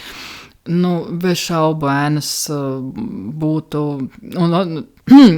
vecāks vai vecāki, kur uzskatītu, ka tas ir kaut kāds pornogrāfijas pulciņš. Un tam obligāti pat nav jābūt to iesaistīto bērnu vecākiem. Jo, piemēram, pirms dažiem gadiem mums uz skolu piezvanīja noraizējies, tā teikt, vecāks, kurš bija redzējis, kurš bija ļoti rūpīgi izpētījis visas praida fotogrāfijas, kas bija pieejamas internetā un sazīmējis savu bērnu klases biedru.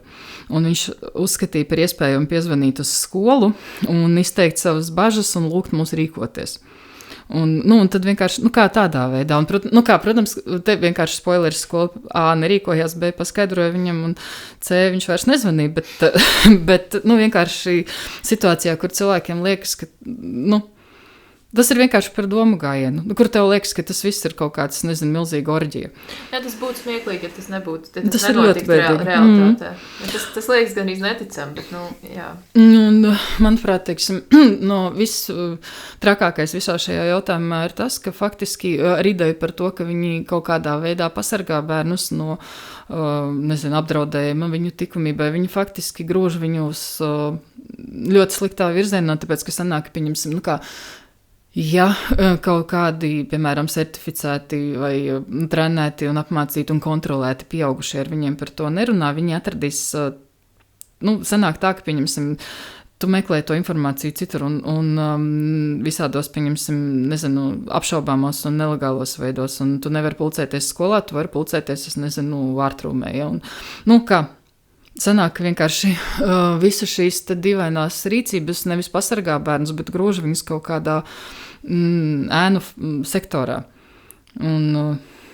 Bet arī paši likumības grozījumi, kas arī, man liekas, bija viens no tādiem likumprojektiem, par kuriem likās, ka to taču nepieņems, jo izteicās tik daudzi, tā kā jomas speciālisti, ka tas nav, un cik tas ir bīstami un problemātiski, un tas taču arī rada tik daudz apdraudējumu, ka, arī domājot par to, ka, nevajag runāt par seksualitāti, jo tas nozīmē runāt par seksu, kas, to nenozīmē, tas, nozīmē lielā mērā runāt arī par ķermeni un savu ķermeņa robežām, un bērni taču nevarēs pastāstīt to starp, ka viņi ir cietuši no vardarbības, ja viņi tā kā neprot runāt par savu ķermeni, jo par to ir aizliegts runāt, un viņi nesaprot, tā kā, kas ir kaut kādas veselīgas robežas. Kas ir tikai viens no daudziem aspektiem, kas vienkārši šķiet neticami, ka mums aizvien ir šāda veida. Ne tikai tas, ka mums aizvien ir, bet ka viņi ir salīdzinoši nesen pieņemti. Respektīvi, pasaulē ejot uz priekšu. Vai 16. Jā, 16. manuprāt. Pasaule gāja uz priekšu, un mēs gājām uz atpakaļ. Bet tas nozīmē, ka principā tā situācija skolā arī nemainīsies, kamēr netiks atcelti šie tāpēc, ka tur jau ir tā lieta, jo tikmēr, kamēr šis jautājums ir netikumisks kaut kādā veidā, sanāk, ka, tieši tā, un galvenais, ka paša šī formulējuma pastāvēšana turpina, pieņemsim, cilvēkiem, kuri vispār par šo jautājumu nav interesējušies, sūtīt informāciju par to, ka kaut kas jau tur ir, kāpēc tu likums tāds ir. Viņi taču noteikti, grūti taču ir noticēt, ka pilnā nopietnībā saprātīgi izglītoti cilvēki izskatīja visu informāciju un pieņēma kaut kādu pilnīgi idiotisku lēmumu. Tad jau laikam, ka viņi izskatīja visu normāli un redz, tāds ir viņu secinājums, un laikam tā ir labi. Bet tu arī minēji, ka kvīru skolotāji ir svarīgi bērniem, ja tas ir gandrīz vienīgais, kas tādas kvīru redzamības kontekstā skolā var būt. Bet kā tev liekas, vai kvīri, kas strādā skolā, vai viņi visi jūtas droši būt redzami? Protams, ka ne. Jā, jo, zini kā, tas ir ļoti atkarīgs atkal no konkrētām skolām, un tas vispār nav par to, tur es nezinu, cik cilvēki personīgi ir, drosmīgi vai nedrosmīgi un visādi. Jo, no darba likuma viedokļa, protams, ka tā nav, neviens nevar tev aizliegt strādāt skolā, tāpēc, ka tu esi kvīrs. Bet ārpus tā pastāv ļoti daudzas citas iespējas, un jā, piemēram, tu nejūti sev aiz muguras kaut kādu ļoti stingru vadības sienu, vai ne, kur arī no savas puses uzskata, ka viss ir ok, un tu strādā tur, kur vajag, un viss ir kārtībā, tad vienmēr paliek atklāta iespēja, ka, pieņemsim, tev nevar atlaist, vai ne, bet var radīt apstākļus, kuros tu negribi vairs tur turpināt strādāt pats.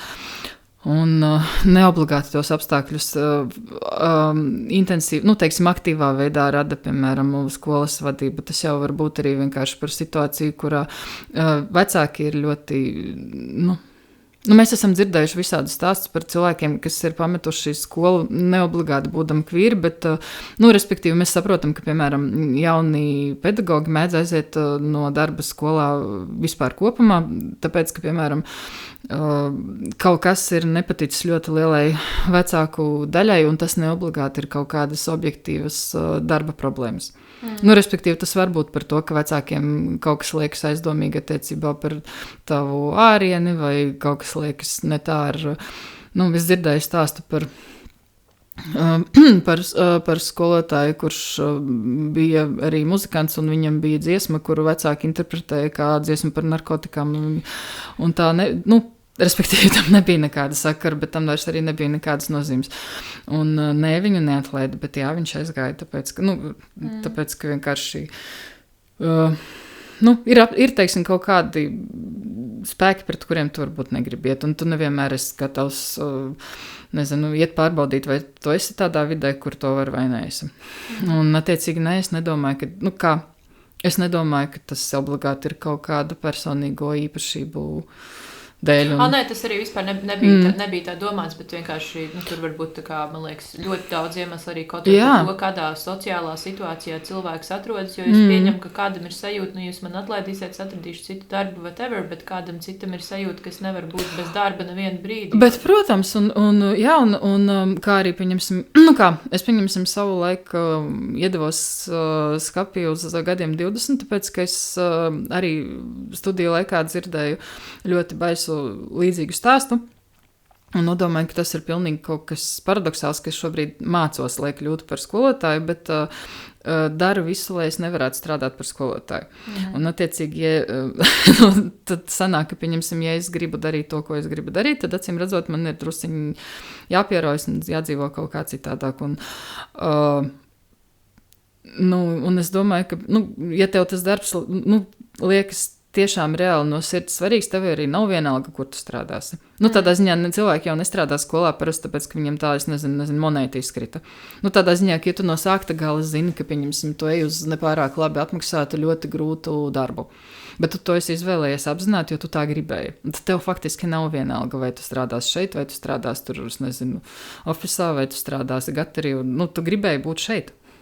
Un speciāli riskēt. Lielākā daļa skolotāja tiešām var teikt līdzīgi kā tu, jo man nebija skolā tāda sajūta. Un es arī pati nekad neatgrieztos skolā. Tā kā nekad. Es varētu man maksāt miljonus par to. Jā, un tāpēc saproti vienkārši, tur jau ir tā lieta, un ja cilvēks tomēr ir izdomājis, ka tas ir tas, ko es gribu darīt visu dzīvi, tad, vai teiksim, es nezinu, tas ir tas, kam es veltīšu gadus izglītībai un tam līdzīgi, tad droši vien ne tāpēc, ka tas ir kaut kāda tīra nejaušība. Bet tev pašai nav tā kā kaut kāda bailīga sajūta par to, ka, nezinu, piemēram, ka cilvēki skolā redz tevi publiski, piedalāmies protestos vai runājam podkāstos, un ka tam varētu būt kaut kādas sekas. Ir, protams. Protams, ka ir. Un, es saprotu, ka viss ir iespējams līdz kaut kādam laikam. Šobrīd tas nekādas problēmas nerada. Kādas problēmas tas var radīt potenciāli nākotnē, kas to var zināt. Bet es vienkārši domāju, atkal jau, sāksim ar to, ka pa vidam ir 20 gadi, kuros man likās, ka tas ir pārāk liels apdraudējums.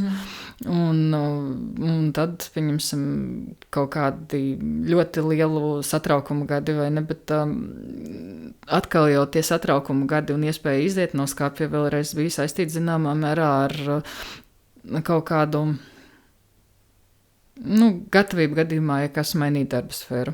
Un attiecīgi es to nedarītu tikmēr, kamēr redzēju to kā savu vienīgo nākotni un vienīgās iespējas. Un attiecīgi tas nozīmē, ka, piemēram, es gribētu turpināt darīt to, ko es daru, jo man tas patīk un liekas jēgpilni un svarīgi, bet ne tik jēgpilni un svarīgi, lai ziedotu tam pilnīgi visu pārējo. Un, attiecīgi, ja tas, nezinu, tādas ir izmaksas, tad tādas ir izmaksas. Tas izklausās veselīgi, bet es domāju, ka tas nav noteikti vienkārši tā kā dzīvot ar šādu sajūtu, ka, ja tā profesija ir atkarīga no kaut kādiem citu cilvēku lēmumiem, tā kā ļoti tieši. Zini kā, es domāju, pieņemsim, varbūt tas ir drusciņi lecīgi, bet es domāju, ka es esmu diezgan labs profesionāls, un es domāju, ka es iespējams sistēmai esmu vajadzīga vairāk nekā sistēma man šobrīd. Un, attiecīgi, izklausās lieliski, to varētu likt kā kaut kādu citu. Un, attiecīgi, es vienkārši domāju, ja tas notiks, tad tas notiks, un atkal jau, bet nezinu, sēdēt un klusēt vienkārši, lai tikai kaut kas nenotiktu, faktiski piesauc to, ka notiks kaut kas ļoti liels. Es domāju tādā ziņā, ka, pieņemsim, nedarot kaut kādas lietas, lai tikai nenotiktu kaut kādas maza mēroga nelēmas, faktiski rada fonu, lai notiktu liela mēroga nelēmas. Es domāju tādā ziņā, ka, neatļauties runāt, tad tas vienkārši ļauj klusumā notikt kaut kādiem, nezinu, kaut kādam kosmosam. Un tad sanāk, ka vienkārši tas ir tā kā izvēlēties, tas tā kā, zini, ka bērniem tu pieņemsim, kurš nevar izdomāt, nevar sākt kaut ko darīt, tāpēc, ka tas ir, nevar sākt pildīt darbu, tāpēc, ka tas ir grūti, un tad, pieņemsim, piedāvā izvēlēties grūtības līmeni, vai ne, jo, teiksim, ir grūti viņu izdarīt, vai, piemēram, tu pēc tam neesi viņu izdarījis, un ir kaut kādas nepatikšanas, kas arī ir grūti, un tu izvēlies šo grūtumu vai to grūtumu, un tad es šobrīd izvēlos šo grūtumu. Jācer, protams, ka nekādu sliktu seku nebūs aktīvismu. Ko tu dari? Jā, gribētos, lai sākas būtu ļoti labas, viss virzītos uz priekšu un dzīve visiem, teiksim, nezinu, kvīru bērniem tālāk būtu daudz labāka un viņi varētu dzīvot valstī, kurā viņi ir acīm redzami svarīgi, nevis iet uz, nezinu, piketiem minēdami, vai būs vai nebūs. Es tev gribēju pajautāt arī par reprezentāciju kultūrā, vai tev nāk prātā kādi forši nebinaritātes reprezentācijas piemēri kultūrā, vienalga kādā, nezinu, literatūrā, kino, stand-upā, citos kultūras aspektos? Nu, paskat. Ja mēs runājam par reālās dzīves, tad Alok, vai ne? Kuri? Jā, nu redzi. Tikko biju Viļņā un man bija tā neticamā laime aiziet un paskatīties klātienē. Un es vēl joprojām šausmīgi nožēloju, ka es nepaņēmu līdzi savu grāmatiņu autografam, jo es vēl dodoties domāju, ka es taču varētu, bet pēc tam es domāju, kas man ir miljonus gadi, kurš tu mūsdienās vispār kaut ko tādu dara. Un tur bija vesela autografu sesija un cilvēki pirka tās grāmatas, tieši tās pašas grāmatas un stāvēja rindā. Un galvenais, ka es biju tik ļoti, ļoti tuvu, un es vienkārši kā nācu, es būtu rindā burtiski otrais cilvēks, un man pat būtu somā savu grāmatu, tikai es viņu nepaņēmu līdzi. Un es vēl joprojām domāju par to, kāda tā bija kļūda.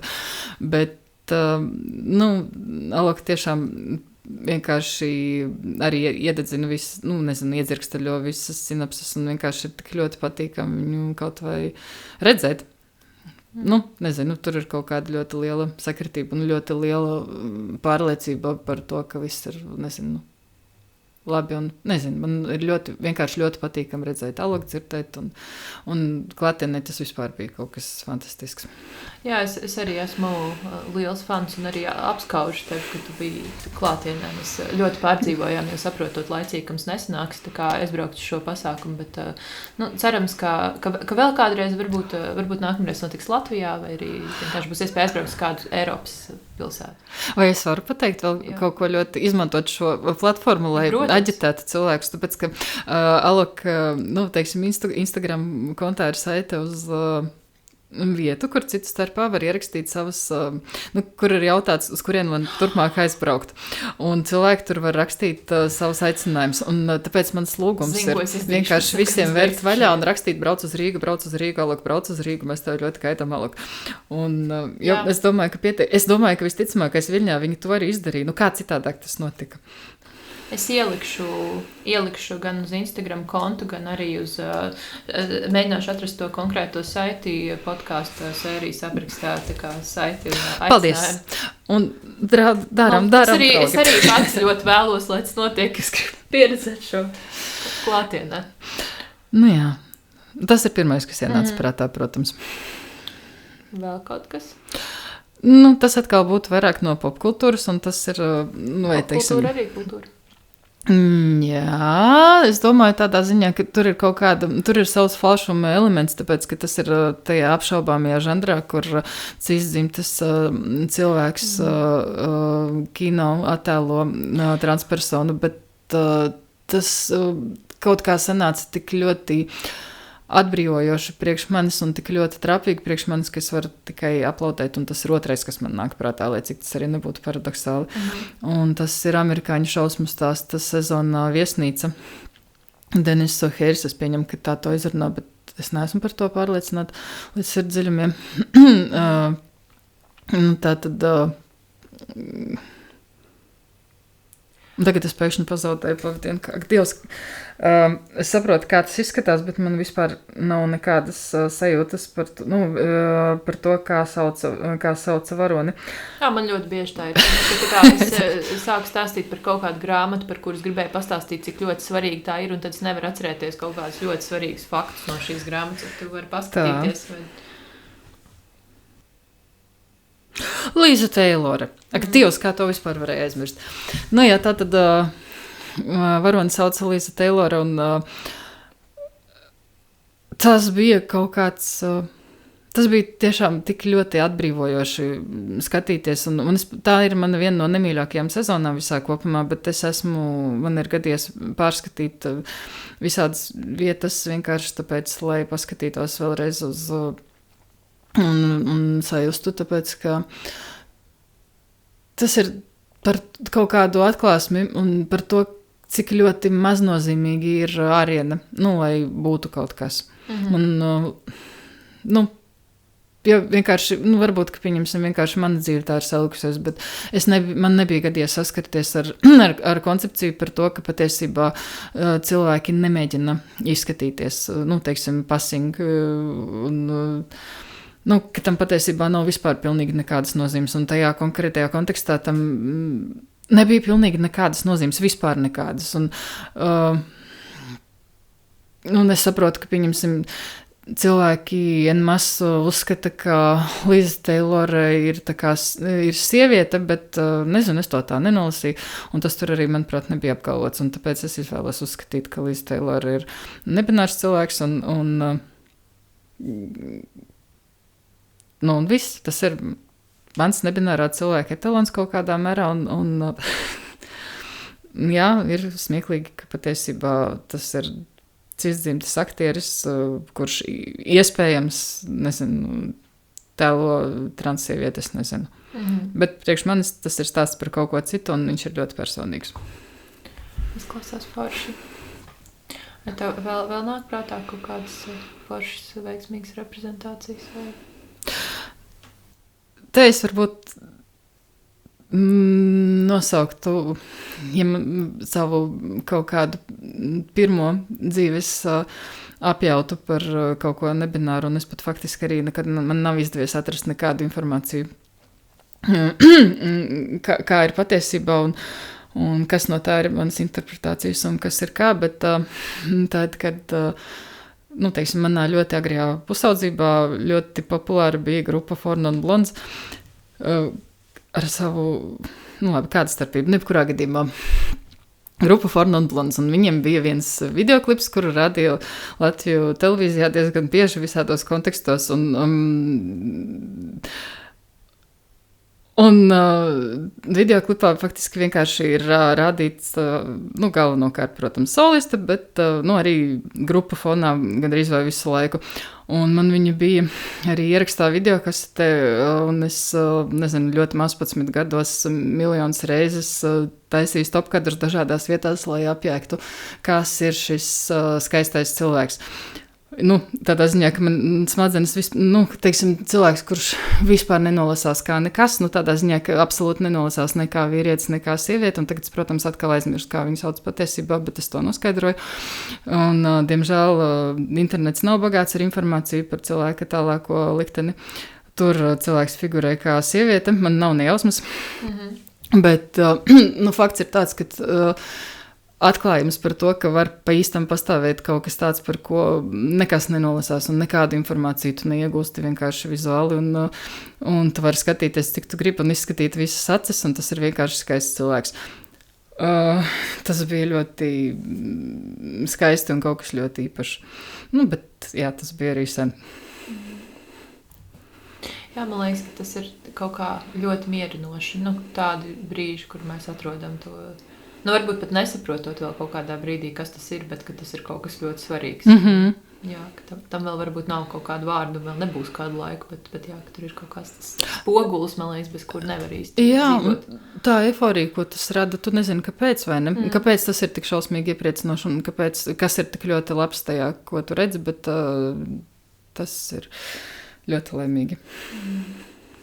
Kaut kādā ziņā uz eiforijas nots es gribu tev noslēgumā pajautāt par frāzi, ko es izlasīju tavā Instagramā, un tā ir Queer joy is an act of resistance, kas, ceru, es pareizi atcerējos, kas man likās ļoti, ļoti forši, un visādā ziņā arī tāpēc, ka tas kaut kādā ziņā sasaucas ar to, ka citā šī podkāsta sērijā ir ticis secināts, ka atpūta ir pretošanās kapitālismam, un vispār man liekas, ka jā, šīs kaut kādas pretošanās formas var būt ne tikai tā kā caur kaut kādu aktīvu tādu it kā šķietam pretošanos, bet jā, arī caur rūpēm, prieku un līdzīgām lietām. Un, vai tu vari mazliet pakomentēt, kāpēc tā kā kvīru prieks vai kvīru sajūsma vai kvīru bauda, nezinu, kā mēs izvēlamies to queer joy tulkot, ir ļoti svarīgs un varbūt pat jo īpaši svarīgs grūtos laikos, kad ir skaidrs, ka mums ir jācīnās un ilgstoši būs droši vien vēl jācīnās kā kopienai par kaut kādām pat pamatiesībām dažkārt, bet jā, ka tas ir tā kā svarīgs fokus. Jā, īpaši jau tāpēc, ka ir tāda sajūta, ka tā kā, nezinu, bērnībā ar bērēm vai ne. Kur, ja kāds ir nomiris, tad nedrīkst smieties nekādā gadījumā, kamēr tas, nezinu, nenoteiktu laika periodu, bet ir tāda sajūta, ka nedrīkstēs tagad laikam nekad. Un kaut kādos grūtos laikos jāsāk likties, ka patiesībā paskat vienkārši, kas pasaulē notiek, un vienkārši to es vispār pasties apkārt, un tagad ar šito tu dzīvo, kaut kā, nezinu, tagad tu priecāsies, un liekas, ka tas, un sajūta ir burtiski tā pati, kur, nezinu, kur tu, nezinu, ķiķina ar kaut kādu mazo brālēnu bērēs, vai ne? Jo tu vispār nesaproti, kur tu atrodies, un šobrīd pasauli ir ar tādu sajūtu, ka tu vispār nesaproti, kur tu atrodies, un par ko tu tagad smejies, un par ko tu tagad priecājies. Un fakts ir tāds, ka, pieņemsim, kā es saprotu, cilvēks var, un viņam vajadzētu varbūt atturēties no smiešanās bērēs, kas turpinās stundu, bet cilvēks nevar dzīvot visu laiku, visu uztverot, respektīvi visu laiku koncentrējoties uz to, ka viss ir ļoti slikti, un ja cilvēks pie visa viena ir arī kvīrs, kurš saņem pietiekoši daudz apstiprinājumu no ārpasaules, ka nevis, kur, teiksim, ne tikai ārpasaule ir jukusi un notiek, es nezinu, kaut kādas drausmīgas lietas, bet ka tās drausmīgās lietas īsi var notikt arī ar viņu, tāpēc, ka, atver tur, komentārus pie jebkura raksta par LGBT jautājumiem Latvijā vai tur. Tad es vienkārši domāju, ka apzināti domāt par to, ka tās ir tiesības būt priecīgam un priecāties par tām lietām, par kurām var dabūt papriecāties. Tā ir ļoti svarīga prakse visā kopumā. Ja es nedomāju obligāti piespiest sev par kaut ko priecāties, tas jau būtu drusiņi, poliāniski un dīvaini. Bet es domāju par to, ka vismaz atļaut sev priecāties par to, kas liekas priecīgi un nevis šito, bēru ķiķināšanas sajūtu, kur paga, nedrīkst. Un vienkārši atcerēties, ka, drīkst un vajag patiesībā un meklēt tos cilvēkus, ar kuriem var kopā, un meklēt tos cilvēkus, kuriem vajag to no tevis savukārt, un es nedomāju, ka tam ir jābūt kaut kādam specifiskam tieši kvīru priekam, tādā nozīmē, ka tam priekam ir jābūt saistītam ar kaut kādām specifiskām kvīriskām lietām. Es domāju, ka tas ir vienkārši par, es nezinu, es esmu kvīrs un es priecājos, un tas ir mans kvīra prieks, un vienkārši situācijā, kur arī cita starpā, minoritāšu stress užmiedz tevi zemē, vienkārši priecāties par to, par ko var, un atcerēties, ka tas ir nevis pieļaujami, bet faktiski vajadzīgi. Un, tā ir kaut kāda pretestības forma noteikti. Liels paldies tev par šo ļoti svarīgo atgādinājumu. Es domāju, ka tas lielai daļai kvīru noteikti, ka arī citām marginalizētām grupām piederoši cilvēki ir kaut kā tā sajūta kā bērēs, un ka nevar, bet ka kaut kā tas, mums vajag visur vairāk atgādinājumu, ka tas ir ļoti, ļoti svarīgi. Un liels paldies, ka tu piekritīji parunāties, tas bija ļoti forši. Paldies par uzaicinājumu. Man arī ļoti patika parunāties. Man vienkārši ļoti patīk parunāt, piedot. Tas ir ļoti noderīgs šim podkastam.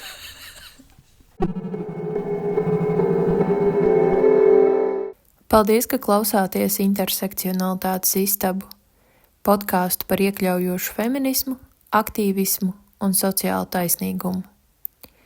Ja jums patīk šis saturs un ir tāda iespēja, jūs varat atbalstīt podkāstu veidošanu. To var darīt Intersekcionalitātes istabas Patreon kontā vai ar vienreizēju ziedojumu PayPal. Nepieciešamās saites varat atrast sērijas aprakstā.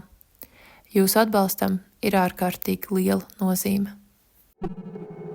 Podkāstu Intersekcionalitātes istaba veido Katrīna Rudzīte, montē Karīna Ieškiņa un mūziku veido Gundaga Graudiņa.